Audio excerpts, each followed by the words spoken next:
샬롬. 하나님의 평안이 가득한 하루 되십시오. 하루의 첫 시작 우리 찬송가 390장 예수가 거느리시니 우리 함께 찬양함으로 오늘 하루를 시작하도록 하겠습니다.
좋으신 은혜 하나님 감사합니다. 우리에게 또 새로운 좋은 하루를 허락하셔서 감사합니다. 우리와 동행하시는 하나님 그 은혜 가운데 오늘도 함께 동행하는 복된 하루가 되기 원합니다. 오늘 우리에게 주신 말씀 통해 하나님의 귀한 메시지 또 듣게 하시고 성령님께 순종할 때 우리에게 예비하신 축복을 누리는 복된 삶 될 수 있도록 우리를 인도하여 주시옵소서. 감사드리며 우리 주 예수 그리스도 이름으로 기도드렸습니다. 아멘. 오늘 우리에게 주신 말씀 함께 같이 보도록 하겠습니다. 창세기 47장 13절부터 22절 말씀 함께 같이 보도록 하겠습니다. 기근이 더욱 심하여 사방에 먹을 것이 없고 애굽 땅과 가나안 땅이 기근으로 황폐하니 요셉이 곡식을 팔아 애굽 땅과 가나안 땅에 있는 돈을 모두 거두어 들이고 그 돈을 바로의 공으로 가져가니 애굽 땅과 가나안 땅에 돈이 떨어진지라 애굽 백성이 다 요셉에게 와서 이르되 돈이 떨어졌사오니 우리에게 먹을 거리를 주소서. 어찌 주 앞에서 죽으리이까. 요셉이 이르되 너희 가축을 내라. 돈이 떨어졌은즉 내가 너의 가축과 바꾸어 주리라. 그들이 그들의 가축을 요셉에게 끌어오는지라. 요셉이 그 말과 양떼와 소떼와 나귀를 받고 그들에게 먹을 것을 주되 곧 그 모든 가축과 바꾸어서 그 해 동안에 먹을 것을 그들에게 주니라. 그 해가 다 가고 새해가 되매 무리가 요셉에게 와서 그에게 말하되 우리가 주께 숨기지 아니하나이다. 우리의 돈이 다하였고 우리의 가축대가 주께로 돌아갔사오니 주께 낼 것이 아무것도 남지 아니하고 우리 몸과 토지뿐이라. 우리가 어찌 우리 토지와 함께 주의 목전에 죽으리이까. 우리 몸과 우리 토지를 먹을 것을 주고 사소서. 우리가 토지와 함께 바로의 종이 되리니 우리에게 종자를 주시면 우리가 살고 죽지 아니하며 토지도 황폐하게 되지 아니하리이다. 그러므로 요셉이 애굽의 모든 토지를 다 사서 바로에게 바치니 애굽의 모든 사람들이 기근에 시달려 각기 토지를 팔았습니다. 땅이 바로의 소유가 되니라. 요셉이 애굽 땅 이 끝에서 저 끝까지의 백성을 성읍들에 옮겼으나 제사장들의 토지는 사지 아니하였으니 제사장들은 바로에게 녹을 받음이라. 바로가 주는 녹을 먹음으로 그들이 토지를 팔지 않음이었더라. 아멘. 오늘 우리에게 주신 하나님의 귀한 말씀입니다. 귀한 말씀이라고 했는데 오늘 말씀 내용을 우리의 관점으로 보면 그리고 오해하면 처음부터 끝까지 신학적으로도 그렇고 우리 시대의 윤리적인 기준으로 봐도 그렇고 이해하기 힘든 내용이 많이 있습니다. 첫 시작 기근이 더욱 심하게 되었다는 내용부터 해서 왜 하나님은 이런 기근을 주시는 것인가? 이런 자연재해가 닥치고 재해가 길어지면 가장 힘든 사람들은 가난한 자들, 연약한 자들, 어린이들, 여성들, 임산부들 이런 자들일 텐데 그들을 위해서라도 하늘을 여시고 비 좀 내려주시지 왜 이렇게 힘든 기근이 계속되는가 이런 질문도 하게 되고 무엇보다 또 오늘 내용을 보면서 질문할 수 있게 되는 것은 이 요셉의 행동이죠. 이 하나님의 사람이라고 하는 요셉, 이 요셉의 행동이 과연 올바른 것인가? 그래서 우리 미국 이민자들 보면 저희 친지 중에도 있고 이 조셉이라는 이름을 참 많이 사용하고 있는데 오늘 본문에 나오는 이 요셉을 보면 하나님의 뜻대로 그렇게 제대로 하고 있는 것인가 그런 질문도 하게 됩니다. 하나님이 주신 이 특별한 재능, 꿈으로 미래를 아는 그 재능을 사용하여 곡식을 많이 모아두었는데 이제는 그것을 이용해요. 어려운 자들, 곡식이 없어갖고 굶주리며 죽게 된 그런 자들을 이제 이용해가지고 어마어마한 부를 축적하고 있는 것이 아닌가 이런 질문. 그리고 또 이 모든 이 부가 누구에게 갑니까? 모든 우상의 이 우두머리를 할 수 있는 살아있는 신이라 불리우는 애굽의 현신 파라오를 부유하게 하는 이런 내용들. 그리고 요셉은 또 그렇게 모든 사람들을 재산들, 땅들을 다 차지하고 종으로 삼아서 파라오의 소유가 되게 하는데 오늘 우리에게 주신 본문 마지막 또 부분을 보면 이 애굽 제사장들의 토지는 사지 않고 또 그대로 두는 장면이 나옵니다. 그래서 신학자들 중에는 요셉이 총리이기 때문에 여기서 말하는 이 제사장들은 하나님을 섬기는 제사장들이었을 것이다 이렇게 이해하려고 하기도 하지만 그건 좀 억지 같죠. 그래서 애굽의 신들을 섬기는 제사장들인데 요셉이 이들은 또 보호하고 해를 받지 않게 하는 것처럼 보이는 내용. 그래서 우리의 관점으로 보면 오늘 참 이해하기 힘든 내용들이 많이 있습니다. 그래서 오늘 이런 본문, 이런 요셉의 행동을 우리가 어떻게 이해할 것인가 했을 때 21세기 우리의 관점으로 보면 이해하기 쉽지 않지만 오늘 중요한 사실, 우리가 붙들어야 될 변함없는 진리는 그 시대와 문화 가운데도 우리 하나님이 하시고자 하시는 그러한 일, 우리 하나님의 성품, 하나님의 백성의 삶의 원리는 과거나 지금이나 동일하다는 것을 오늘 우리가 알아야 하는 것입니다.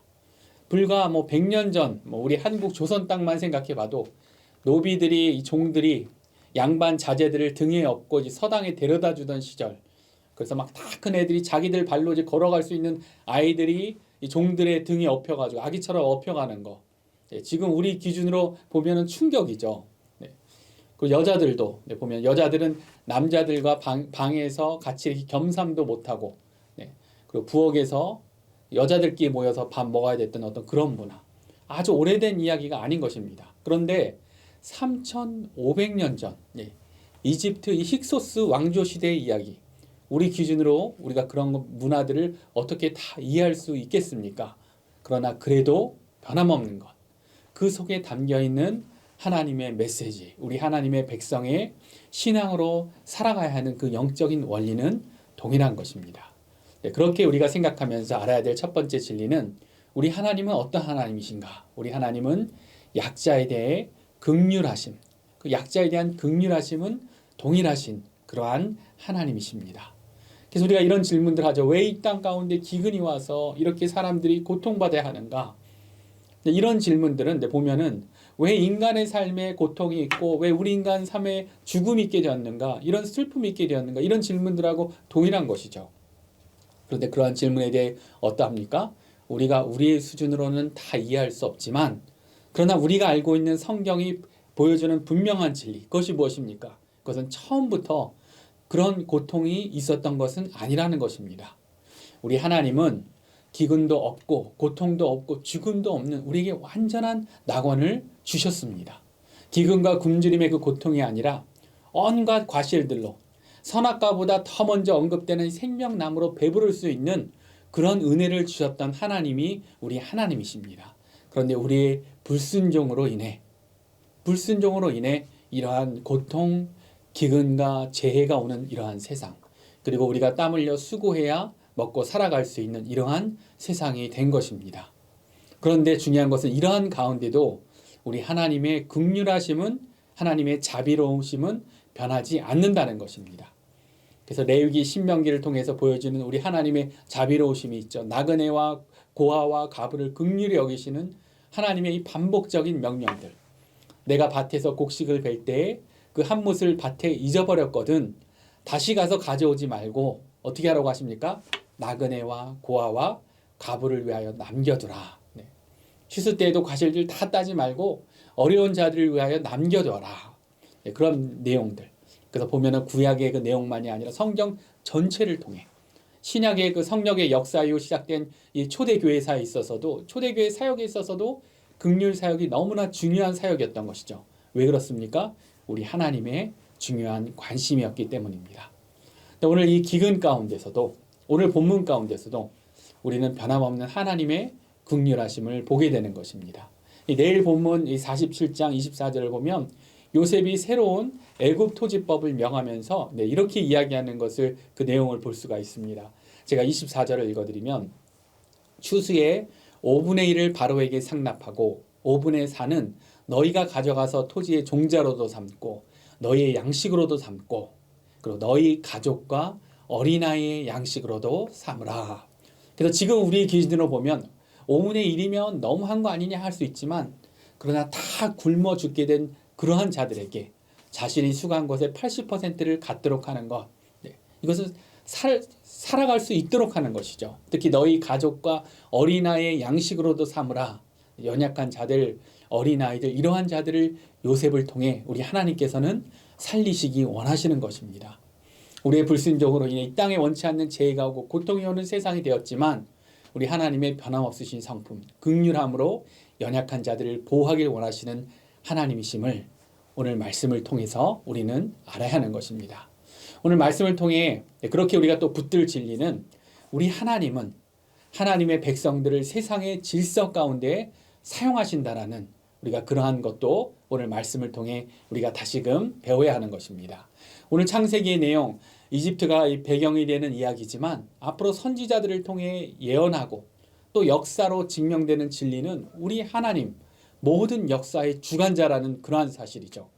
그래서 어떠한 세상을 호령하던 강대한 막대한 제국들도 하나님의 역사를 거스를 수는 없는 것입니다. 하나님이 사라지게 하시면 사라질 수밖에 없고, 역사의 뒤안길로 물러날 수밖에 없고, 무너지게 하시면 무너지게 되는 것입니다. 그러나 그 모든 것은 하나님의 때가 있고, 그리고 하나님은 그 세상 질서 가운데 세상의 통치자들을 통해서도 하나님의 역사를 이루신다는 그 사실을 우리가 알아야 하는 것입니다. 그래서 오늘 요셉의 이야기도 요셉을 통하여, 그리고 애굽의 바로를 통하여서도 하나님은 하나님의 일들을 행하시는 것이죠. 그리고 요셉은 그러한 세상 질서 가운데 하나님이 허용하시는 바로의 권세 가운데 이 일들을 감당하고 있는 것을 오늘 말씀을 통해 볼 수 있습니다. 그래서 왜 요셉이 이 애굽의 이 현신과도 같은 우상의 우두머리를 바로를 부유하게 하고 모든 사람들을 종으로 삼게 하나, 이렇게 질문할 수 있지만, 하나님은 요셉의 방법과 요셉의 능력에 의해서가 아니라 앞으로 하나님의 시간에 하나님의 방법으로 10가지 재앙을 내리시며 이집트를 심판하십니다. 모든 것에는 하나님의 때가 있고, 그러나 우리 하나님은 하나님의 백성을 세상 질서 가운데, 세상의 권세들 가운데서도 사용하신다는 것을 우리는 알아야 하는 것입니다. 그렇다면 이러한 진리들 가운데 오늘 우리가 결단하며 성령님께 순종할 그런 내용은 무엇이겠습니까? 두 가지를 생각해 보면, 첫 번째는 긍휼함으로, 우리 또한 긍휼함으로 주의를 살피는 그러한 하루가 되기를 원합니다. 오늘 하루 특별히 우리 하나님의 자비로운 성품을 따라서 요셉을 통해 너희 가족과 어린 자녀들의 양식으로 삼으라는 하나님의 말씀에 따라서 주위의 어려운 자들을 더 돌아보는 그러한 하루가 되기를 원합니다. 그래서 우리가 사는 이 미국, 세상에서 가장 풍요로운 그런 나라라고 하지만 주위를 둘러보면 여전히 어렵고 힘든 사람들이 많이 있습니다. 우리 교회의 홈 미션 팀, 그래서 수요일 또 토요일마다 섬기는 이 스키드로우 이 지역에 가보면 그냥 많은 홈리스들이 그곳에 막 모여 있죠. 바닥에 막 누워 있는데 보면 죽은 쥐와 함께 거리에 누워 있는 이런 사람들을 보게 됩니다.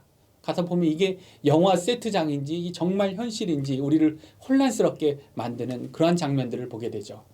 근데 우리 교회 주변의 공원들도 가보면 여름에 막 100도가 다 되는 날씨에도 그 찜통 같은 텐트에서 그렇게 그냥 지내고 있는 사람들이 있습니다. 보면 돈이 없어서가 아니라 중독과 어떤 정신적인 고통을 갖고 있는 사람들을 우리가 보게 됩니다. 우리가 다 도울 수 없지만, 그러나 다락방을 통해서 또 이 팀 사역을 통해 작은 시간이라도 작은 정성이라도 우리는 힘을 모을 수 있는 것입니다. 우리가 사는 이 미국 땅을 위해, 또 사랑하는 고국을 위해 물질이 아니더라도 어떤 우리의 행동이 아니더라도 더 중요한 기도를 통해서도 우리는 그들을 중보할 수 있습니다. 우리가 복음을 알기 때문에 그 모든 것들이 어떤 의무감이나 막 책임감으로 하는 것이 아니죠. 우리는 막 이렇게 누리고 사는데 하는 막 그런 어떤 죄책감이나, 아니면 우리가 막 이 돕지 않으면 하나님이 막 심판하신 거 아니냐, 이런 두려움이 아니라 우리의 동기는 무엇입니까? 은혜 받을 수 없는 우리, 사랑받을 수 없는 우리에게 예수 그리스도를 통해 은혜를 주시고 사랑해 주신 그 하나님의 사랑에 감사하면서 기뻐하면서, 그러면서 우리는 성령님께 순종할 수 있는 것입니다. 그렇게 순종하기 원하고, 오늘 말씀으로 또 한 가지를 또 생각해 본다면, 사랑으로 세상의 복음을 전하는 자가 되어야 한다는 이 귀한 사명을 다시금 생각하게 됩니다. 이 모든 역사의 주권자는 하나님이시지만 그 하나님이 허용하신 이 세상의 질서 가운데, 그 권세 가운데 살아가는 요셉의 모습을 우리가 봐야 하는 것이죠. 그래서 오늘 요셉을 보면 자신의 신앙에 있어서, 또 하나님에 대해서, 자신의 신념에 대해서는 확고하면서도 또 세상 속에서는 자신에게 맡겨진 일에 최선을 다하며 세상에 대하여 너그러운 그러한 자세, 지혜가 있었다는 것을 우리가 알게 됩니다. 이것이 오늘 우리가 하나 더 배워야 될 우리 하나님 백성의 삶의 자세인 것입니다. 제가 공부할 때 저 신학교 총장님이셨던 리처드 마오 교수님이 쓴 이 무례한 기독교란 책을 보면 세상에 대한 우리 크리스찬의 삶의 자세에 대해서 다루는데, 그 중요한 내용이 뭐냐면 우리의 신념과 그리고 시민 교양, 이것은 달라야 한다는 겁니다. 그래서 우리의 신앙, 우리의 믿음은 확고하고 세상과 절대 타협할 수 없는 것이지만, 그러나 세상에 대한 자세는 우리가 너그러울 수 있다는 것이죠. 세상에 대해 사랑으로 살아가야 한다는 것입니다. 왜냐하면 그들도 하나님의 형상으로 창조된 자들이고, 어떤 자들이든 그들도 하나님의 형상으로 창조된 자들이고, 하나님의 잠재적인 뜻이 그들에게 있기 때문인 것입니다. 하나님께서는 예레미야 선지자를 통해서도 하나님의 백성들을 포로로 삼을 세상에 대해, 바벨론에 대해 이렇게 말씀하셨죠. 예레미야 29장 7절 말씀을 읽어드리면, 너희는 내가 사로잡혀 가게 한 그 성읍의 평안을 구하고 그를 위하여 여호와께 기도하라. 이는 그 성읍이 평안함으로 너희도 평안할 것입니다. 그래서 포로로 잡혀갈 바벨론의 평안을 구하라고 이렇게 명하십니다. 바벨론에 대한 심판은 나중에 우리가 아니라 하나님이 하시는 것이죠. 그러니까 무엇입니까? 우리의 자세는, 우리의 신앙과 신념은 확고하지만 하나님이 허락하신 세상의 질서 가운데, 세상의 권세 가운데 하나님이 주어진 그 자리에서 최선을 다하며 성실하게 살아가는 것입니다. 성읍의 평안을 구하고 그를 위해 기도하라고 하시죠. 그래서 우리의 자세만, 어차피 심판받을 이 세상, 멸망받을 이 땅, 그냥 아무렇게나 되든 말든 우리 신앙만 중요하다, 우리 교회만 중요하다, 내 신앙생활만 중요하다, 그것이 아닌 것이죠. 이 세상의 모든 영역이 하나님의 것이기 때문에 우리는 이 세상을 변화시킬 그러한 사명이 있는 것입니다. 정치적으로도 우리가 뭐 공화당이든 민주당이든 뭐 국민의힘이든 민주당이든 우리는 그런 것에 상관없이 정치자들을 위해, 대통령을 위해 기도할 사명을 갖고 있는 그러한 이유이기도 한 것입니다.